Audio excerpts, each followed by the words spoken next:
छठ पूजा की व्रत कथा। ब्रह्मवैवर्त पुराण में वर्णित छठ पूजा के संबंध में यह उल्लेख मिलता है कि इस पर्व पर छठी माता की पूजा की जाती है।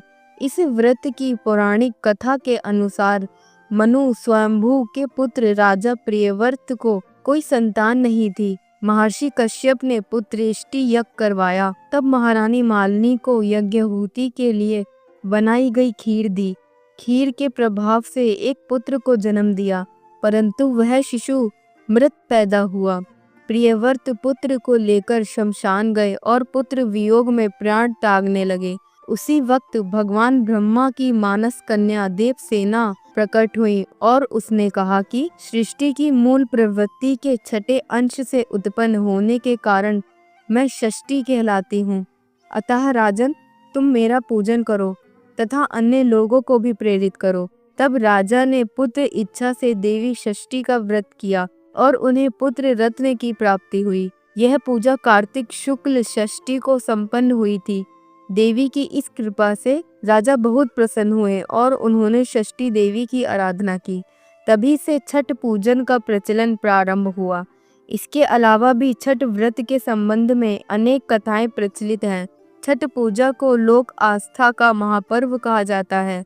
यह 4 दिवसीय पर्व सूर्य देव और छठी मैया की आराधना को समर्पित है। इस पर्व से जुड़ी कई पौराणिक कथाएं और मान्यताएं हैं, जिनमें से मुख्य कथाएं इस प्रकार हैं। दूसरी कथा महाभारत काल और सूर्यपुत्र कर्ण की कथा है, जो इस प्रकार है। छठ पर्व को सूर्यपुत्र कर्ण से भी जोड़ा जाता है। माना जाता है कि कर्ण भगवान सूर्य के परम भक्त थे। कर्ण प्रतिदिन घंटों कमर तक पानी में खड़े होकर भगवान सूर्य को अर्घ दिया करते थे। सूर्य देव की कृपा से ही वह एक महान योद्धा बने।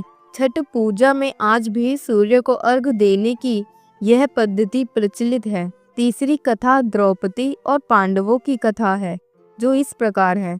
महाभारत काल में जब पांडव जुए में अपना सारा राजपाट हार गए थे और वनवास के दौरान कठिन समय का सामना कर रहे थे, तब द्रौपदी ने इस संकट से मुक्ति पाने के लिए महर्षि धैम्य के कहने पर छठ का व्रत रखा था।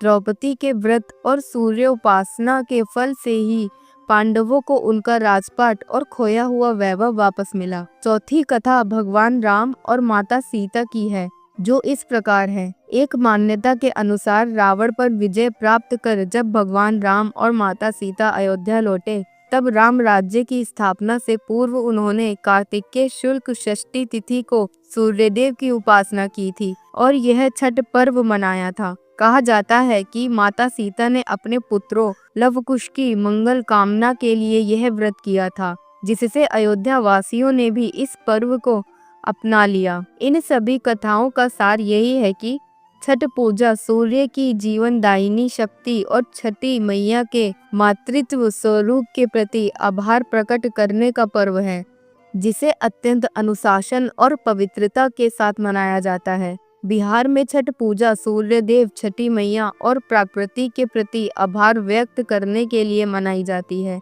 तथा यह संतान सुख, समृद्धि और स्वास्थ्य की कामना से भी जुड़ी है। यह पर्व महाभारत काल और रामायण काल की कथाओं से भी जुड़ा है, जहां सूर्य देव की पूजा का उल्लेख मिलता है। छठ पूजा का सांस्कृतिक महत्व भी है, क्योंकि यह सामाजिक एकता को बढ़ावा देता है, जहां सभी लोग नदी तट पर एक साथ खड़े होकर पूजा करते हैं। तो दोस्तों, आपको यह कथा कैसी लगी हमें कमेंट करके ज़रूर बताएं, और अगर आपको यह कथा पसंद आई हो तो इस वीडियो को लाइक और हमारे चैनल भक्ति धारा कहानियाँ को सब्सक्राइब करना ना भूलें।